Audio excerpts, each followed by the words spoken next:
சாயிராம். ஓம் சாயிராம். சிறிது காலமாகவே என் பிள்ளை வெளியே சொல்ல முடியாத துயரத்தை அனுபவித்துக் கொண்டிருக்கிறாய் என்பது எனக்கு தெரியும்.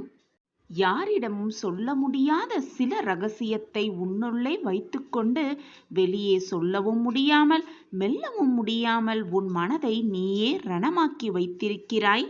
மனதில் இருந்த ஒரு துளி கூட நம்பிக்கையை இழந்துவிட்டு உன்னையும் நம்பாமல் உன் மனதையும் நம்பாமல் அனைத்துமாகிய உன் சாயிநாதரையும் நம்பாமல் கண்ணீர் கடலில் தத்தளித்துக் கொண்டு இருக்கிறாய் என்பது நீ சொல்லிதான் எனக்கு புரிய வேண்டும் என்றில்லை.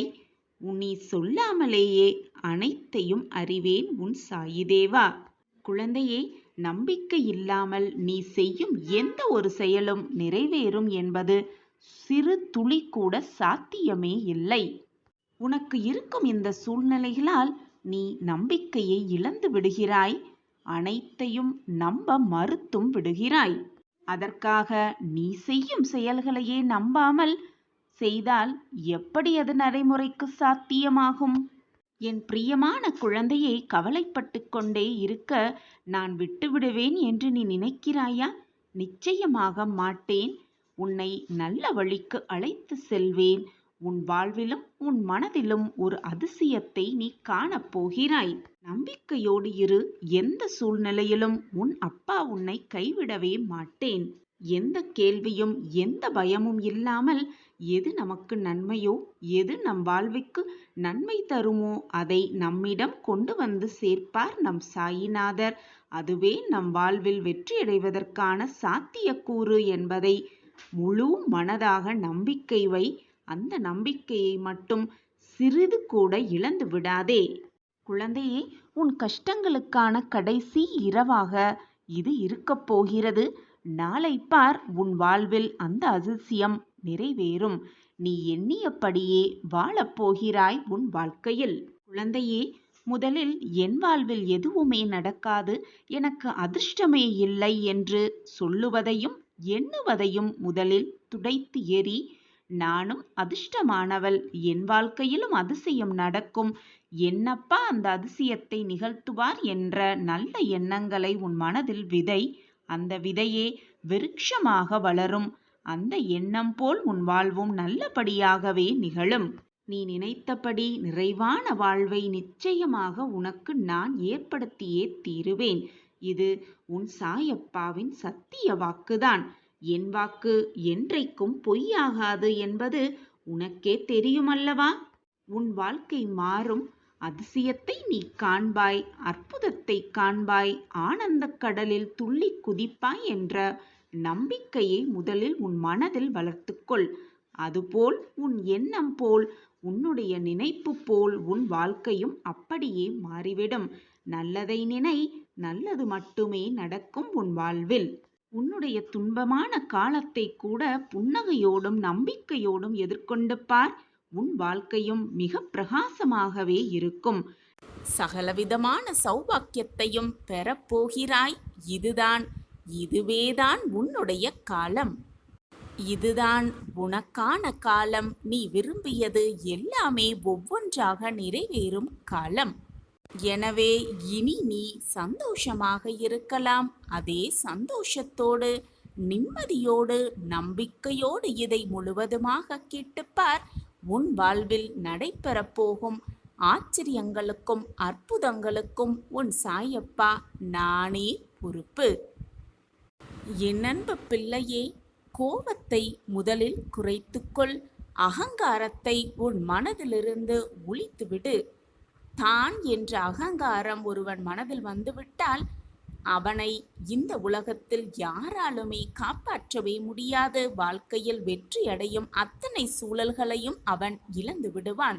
அகங்காரத்தை முதலில் உன் மனதிலிருந்து தூர எறிந்துவிடு. நம்பிக்கையோடு போராடிக்கொண்டே இரு. என்னால் முடியும், என்னால் முடியும் என்று ஓடிக்கொண்டே இரு. என்னால் மட்டுமே முடியும் என்று எப்பொழுதும் எண்ணி விடாதே. இந்த உலகத்தில் உள்ள அனைவருக்கும் ஒவ்வொருவருக்கும் ஒவ்வொரு தனித்திறமை இருக்கத்தான் செய்கிறது. அவரவர் திறமைக்கேற்ப அவரவர் வெற்றியை அவர்கள் வசம் ஆக்கிக் கொள்ள வேலையை செய்து கொண்டுதான் இருப்பார்கள். எனவே உன்னிடம் மட்டும்தான் திறமை இருக்கிறது, என்னால் மட்டுமே அதை சாதிக்க முடியும், நான் மட்டுமே வாழ்ந்து காட்ட முடியும் என்ற அகங்காரம், தற்பெருமை உன் மனதில் இருக்கவே கூடாது. அப்படி இருந்தால் அது உன் வாழ்க்கைக்கு மிகப்பெரிய கெடுதலாகவே முடிந்துவிடும். தைரியமாக இரு, அகங்காரத்தோடு இருக்காதே. சாயப்பாய் இருக்க உனக்கு ஏன் மனக்கவலை? அழகான மலர்களும் அன்பான விலங்குகளும் சூழ்ந்த அடர் வனத்தில் நெடுங்காலமாக ஆன்மீக தவம் புரிந்து கொண்டு ஞானியான துறவி ஒருவர் வாழ்ந்து கொண்டிருந்தார். அவரை காண மக்கள் விரும்பினாலும் முற்றும் துறந்தவரான அவர் ஊர் வாழ்க்கையை விரும்பாததினால்தான் யாரையுமே காண விரும்பாமல், யாரையுமே சந்திக்க பிடிக்காமல் சிந்தனை முழுவதும் சிவனே என்று வாழ்ந்து வந்தார் அந்த துறவி. ஆனாலும் அவரின் தவ வலிமையால் அவரின் புகழ் எப்படியோ மக்கள் எல்லாரிடமும் பரவியது. அவரின் பெயரே வனத்துறவி அப்படின்னு ஆனது. அந்த வனத்தில் பக்கத்தில் இருக்கும் ஒரு ஊரில் வசித்து வந்தான் ஒரு இளைஞன். இறை சிந்தனை மிகுந்து துறவியாகும் ஆர்வத்தில் இருந்தான் அந்த இளைஞன். வனத்துறவியை பற்றி கேள்விப்பட்டு அவரையே தன்னுடைய குருவாக ஏற்க விருப்பமும் கொண்டான் அந்த இளைஞன். வனத்திற்கு சென்று துறவியுடன் தங்கினான். அவர் பாராமுகம் காட்டினாலும், அந்த இளைஞனை பார்ப்பதே அவர் தடுத்து நிறுத்தினாலும் கூட அவருக்கு தேவையான சேவைகளை செய்து அவரின் மனதில் இடம் பிடித்தான் அந்த இளைஞன். இருவரும் குருவும் சீடனுமாக நிறைய விஷயங்களை பகிர்ந்து கொண்டாங்க. ஆன்மீக வாயிலாக குருவுடன் ஒத்துப்போன இளைஞனால் தான் பிறந்த இனத்தின் மீது கர்வம் கொண்டிருந்த துறவியையும் பிறரை அவர் தாழ்வாக நினைப்பதையும் அவனால் ஏற்றுக்க முடியவே இல்லை. எப்படியாவது தனது குருவின் உயர்வு தாழ்வு எண்ணத்தை, அகங்காரத்தை அழிக்க வேண்டும் அப்படின்னு நினைத்தான் அந்த இளைஞன். அதற்கான நாளும் நெருங்கியது. ஒரு முறை துறவிக்கு ஈசனை வணங்க வேண்டும் அப்படிங்கிற ஆவல் பிறந்து, அதற்காக துறவியும் இளைஞனும் காட்டை விட்டு வெளியேறி ஒரு ஊர் பக்கமாக போய் ஈசனை வணங்கலாம் அப்படின்னு புறப்பட்டாங்க. வழியில் பிறரிடம் பிச்சை கேட்டு வாங்கி அதை தான் உணவாகவே அருந்தி கொண்டிருந்தாங்க. அப்போதும் கூட உயர்வானவர்களை பார்த்தே பிச்சை வாங்கி உண்டார் அந்த துறவி. அதை கண்டு இளைஞன் ரொம்பவே வருத்தப்பட்டான். ஒரு இடத்தில் 2 பாதைகள் பிரிந்தது. எந்த திசையில் செல்லலாம் அப்படிங்கிற இருவருக்குமே தெரியவில்லை. 2 பேத்துக்குமே ரொம்பவே குழப்பமாக இருந்துச்சு. தோராயமாக ஒரு பாதையை தேர்வு செய்து 2 பேருமே சென்றாங்க. ஆனால் அது ஆள் நடமாட்டம் இல்லாத பாதையாக இருந்தது. வன விலங்குகளின் ஒலி கேட்டுக்கொண்டே இருந்துச்சு. ஒரு கட்டத்தில் இருவருக்கும் பசி, களைப்பு, சோர்வு எல்லாமே ஏற்பட்டது. உணவருந்த ஏதாவது கிடைக்குமா அப்படின்னு 2 பேருமே ஏக்கத்தோடு அங்கும் இங்கும் பார்த்தாங்க. ரொம்பவே களைப்பு மிகுதியில் ஒரு மரத்தின் அடியில் ஒதுங்கி 2 பேருமே உட்கார்ந்தாங்க. அப்போ அங்கு விலங்குகளை வேட்டையாட வந்த ஒரு வேடன் இருவரையும் பார்த்து, இந்த அடர்ந்த காட்டில் எப்படி நீங்க சிக்கினீங்க அப்படின்னு கேட்டான் அந்த வேடன். விவரம் அறிந்து கொண்ட வேடன் துறவியையும் இளைஞனையும் தன்னுடைய குடிலுக்கு அழைத்து சென்றான். இளைஞன் ரொம்பவே உற்சாகமா போனான். ஆனா துறவி வேண்டா வெறுப்பாகத்தான் உடன் சென்றார். ஏனென்றால் வேடன் தாழ்ந்த இனத்தை சேர்ந்தவன் அப்படிங்கிறது துறவிக்கு நல்லாவே தெரியும். பசி மயக்கத்தில் இருந்த துறவிக்கும் இளைஞனுக்கும் வேடனின் மனைவி சூடான உணவை பரிமாறினாங்க. நன்றி உணர்வோடு அந்த இளைஞன் அந்த உணவை ரசித்து சாப்பிட்டு கொண்டிருக்க, துறவி மட்டும் வேறு வழியே இல்லாமல் வேண்டா வெறுப்பாக அந்த உணவை உண்டார். பசி தீர்ந்ததும் சரியான பாதையில் அவர்கள் இருவரையும் வேடன் அனுப்பி வைத்தான். செல்லும் வழியில, என்ன இளைஞனே, உன்னுடைய பசி தீர்ந்ததா அப்படின்னு கேட்டார் குரு. உடனே அந்த இளைஞன், குருவே, அற்புதமான ருசியோடு அருமையான வெல்லம் போன்ற உணவு அப்படின்னு பதிலளித்தான் அந்த இளைஞன் தன் குருவை பார்த்து. உடனே குரு, பசியில உனக்கு ருசி கூட தெரியல, வேட்டையாடிய உணவை கொண்டு சமைத்ததோ என்னவோ நல்லாவே இல்லை, துர்நாற்றம், முகம் சுளித்தபடி இருந்துச்சு அந்த உணவு, அதை போய் வெல்லம் போல் இருந்துச்சு அப்படின்னு சொல்றியே அப்படின்னு துறவி கேட்டாரு. பசிக்கு உணவிட்டவர்களுக்கு நன்றி சொல்லாவிட்டாலும் பரவாயில்ல, இழிவாக பேசாமல் இருக்க துறவிக்கு தெரியலையே அப்படின்னு ரொம்பவே வருத்தப்பட்டான் அந்த இளைஞன். துறவி மீண்டும் பேசத் துவங்கினார். சரி, நீ சாப்பிட்ட உணவை வெளியேற்று. அது வெள்ளமாக வருகிறதா, வேறு ஏதாவது வாரி வருகிறதா அப்படின்னு பார்ப்போம் அப்படின்னு சொன்னார் அந்த துறவி. குருவின் கட்டளையை மீறாத சீடனாய் அந்த இளைஞன் மூச்சையெல்லாம் இழுத்து பிடித்து உண்ட உணவின் சிறு பகுதியை வெளியேற்றினான். அப்போ துறவி அதிர்ந்தே போனார். காரணம், வெல்லம் கலந்த பாயசமாக வந்தது அந்த உணவு. உடனே அந்த இளைஞன் சொன்னா, குருவே பார்த்தீங்களா, நான் சொன்னது சரிதானே அப்படின்னு இளைஞன் சொன்னா. இப்படி பேசிக்கிட்டே இருக்கும் பொழுது எதிர்பாராத விதமாக துறவியும் வாந்தி எடுத்தார். ஆனால் அவர் வாயிலிருந்து அவர் சொன்ன மாதிரியே துர்நாற்றத்தோடு உணவு வந்தது. அந்த இடத்தையே அசுத்தமாக்கியது அவர் எடுத்த வாந்தி. இதை பார்த்த இளைஞன், குருவே, உங்களோட மனசில் இருந்த அகங்காரமே இப்படி வெளியே வந்திருக்கிறது. வேடனை பசி தீர்க்க வந்த சக மனிதனாக நான் பார்த்தேன். ஆனால் நீங்கள் இழிவான மனிதனாக பார்த்தீங்க. அதுதான் உங்களுக்கு உங்கள் மனசில் இருக்கிற மிகப்பெரிய குறை அப்படின்னு அந்த இளைஞன் குருவை பார்த்து சொன்னான். குரு அப்பொழுதுதான் தன்னுடைய தவறை உணர்ந்து வருந்தினார். அந்த நிமிடத்திலிருந்து எல்லாரையுமே சக மனிதர்களாக பார்க்க துவங்கினார் அந்த குரு. குருவுக்கே பாடம் சொல்லிக் கொடுத்தான் அந்த இளைஞன். யார் மனதிலும் அகங்காரத்திற்கு இடம் இருக்கவே கூடாது. அகங்காரத்திற்கு இடம் இருந்தால் வாழ்க்கையில் வெற்றியடைவதற்கான சாத்தியக்கூறுகள் மிக குறைவாகிவிடும்.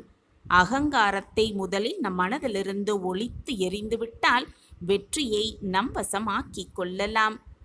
சாயப்பா இருக்க நமக்கு ஏன் மனக்கவலை? கீழே குனிந்து உன்னுடைய பாதை எப்படி இருக்கிறது, அந்த பாதையில் நீ எப்படி பயணம் செய்து கொண்டிருக்கிறாய் என்பதை கூட பார்த்திருக்க மாட்டாய். அந்த முட்கள் உனக்கு நல்லதுதான் செய்திருக்கிறது என்பதை நம்பிக்கையோடு நம்பு. அந்த முட்கள் உன் காலை பதம் பார்த்ததால்தான் நீ உன்னையையும் கவனிக்க ஆரம்பித்திருக்கிறாய், உன் வாழ்க்கை பாதையையும் கவனிக்க ஆரம்பித்திருக்கிறாய். முட்கள் குத்தினது சிறிய வழியாகத்தான் இருக்கும். ஆனால் நீ கவனித்து உன் வாழ்க்கையையும் உன் வழியையும் சென்றால்தானே வெற்றியை அடைய முடியும். எனவே எப்பொழுதுமே எதை நினைத்து கொண்டு எப்பொழுதுமே பயணம் செய்து கொண்டே இருக்காதே. உன் வாழ்க்கை எப்படி இருக்க வேண்டும், உன்னுடைய இலக்கை நீ எப்படி அடைய முடியும் என்பதை மட்டுமே உன் சிந்தனையில் நிறுத்திவிட்டு உன் பயணத்தை மேற்கொள்.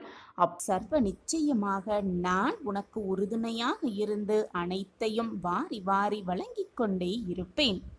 உனக்கு என்ன வேண்டுமோ அதை மற்றவர்களிடம் எதிர்பார்த்து கொண்டிருப்பது எதுவுமே உண்மையாக இருக்காது. அது எதிர்பார்க்கவும் முடியாது. உனக்கு என்ன வேண்டுமோ, உன் வாழ்க்கைக்கு என்ன வேண்டுமோ அதை நீதான் தேடி கண்டுபிடித்து எடுத்துக்கொள்ள வேண்டும். மற்றவர்கள் வந்து தருவார்கள். நம் வாழ்க்கையில் மாற்றத்தை மற்றவர்கள் வந்து கொடுப்பார்கள் என்று நீ காத்து கொண்டிருப்பதால் எந்த பலனுமே இல்லை. உனக்கு வேண்டியதை நீதான் தேடி கண்டுபிடித்து அதில் ஈடுபட வேண்டும். அப்பொழுதுதான் வெற்றியை உன் வசமாக்கிக் கொள்ளலாம். உனக்கு வேண்டியதை நீதான் முயற்சி செய்து அதை அடைய வேண்டும். முயற்சி செய்து அடைவதில்தான் வெற்றியும் இருக்கிறது, சந்தோஷமும் இருக்கிறது. எதை செய்தாலும் அதில் உனக்கு வெற்றி கிடைக்கிறதா, தோல்வியுறுகிறாயா என்பது அல்ல. நீ இருக்கும் இடத்தில் நீ இருக்கிறாயா, நம்பிக்கையோடு இருக்கிறாயா என்பதில் இருக்கு உன் வாழ்க்கையின் வெற்றிக்கான பாடம். ஒரு சிறுவன் ஒருவன் மரத்தில் இருக்கும் மாங்கனியை எப்படியாவது அடைய வேண்டும் என்ற எண்ணத்தில் கல்லை எறிகிறான். ஆனால் அந்த கல் குறி தவறி மீண்டும் அவனிடமே வந்து விழுகிறது. மீண்டும் முயற்சி செய்கிறான். இரண்டாவது முறையும் குறி தவறி அவனிடமே வந்து விழுகிறது கல். இப்படி 4-5 முறை, 10-20 முறை அல்ல, 100 முறை அவன் கல்லை விட்டு எறிகிறான். ஆனால் கடைசி வரை குறி தவறியதே மட்டுமே அன்றி மாங்கனி படவே இல்லை. ஒரு கனி கூட அவன் கையில் கிடைக்கவே இல்லை. ஆனால் எப்படியாவது ஒரு கனியை பெற்றுவிட வேண்டும் என்ற நம்பிக்கையில் அவன் எடுத்த முயற்சியில் தவறவும் இல்லாமல், மனம் சிதறவும் இல்லாமல், நம்பிக்கை இழக்கவும் இல்லாமல் மீண்டும் மீண்டும் அவன் எரிந்து கொண்டே இருந்தான் கல்லை. கடைசியாக ஒரு கல் அந்த மாங்கனியை தொட்டது. அந்த கனி அவன் கையில் வந்து விழுந்தது. அந்த சிறுவனை நன்றாக உற்றுப்பார்.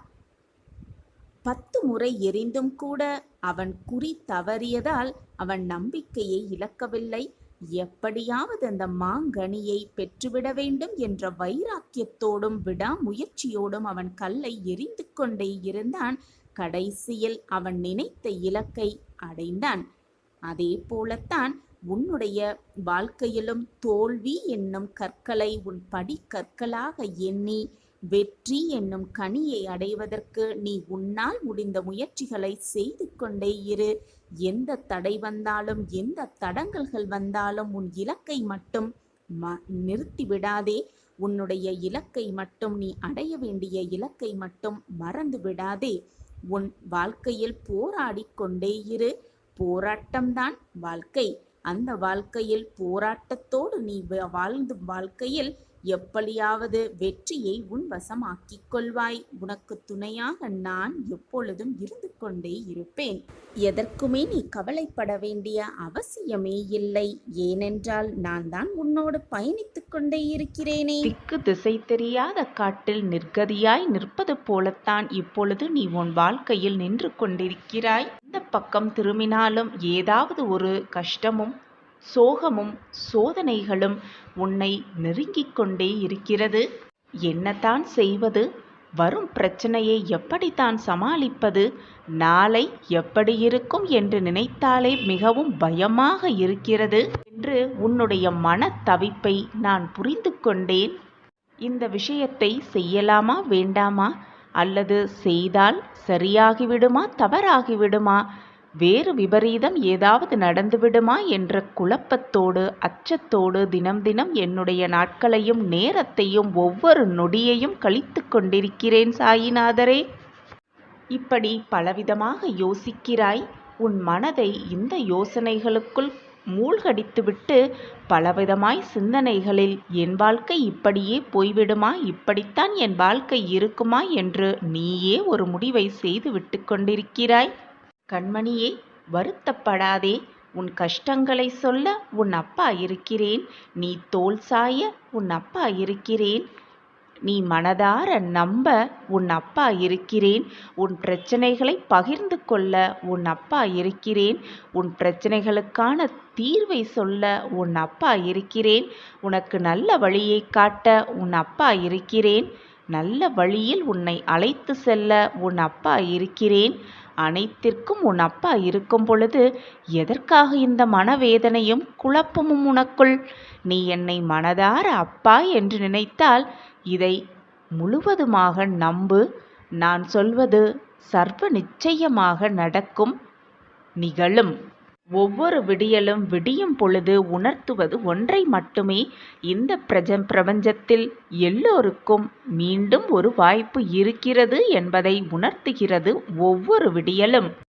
உனக்கு கிடைக்கும் வாய்ப்பை சாதுரியமாக பயன்படுத்திக்கொள். உன் வாழ்க்கையை வென்றே காட்டிவிடலாம் மிக சுலபமாக. நீ வீட்டிற்கு வரும் முன்பாக உனக்கு முன்னே வந்து உன்னை வரவேற்கும் நானாக இருக்கிறேன்.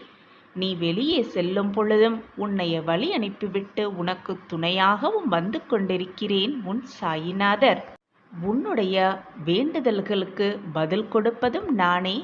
உன் கண்ணீரை துடைப்பதும் நானே.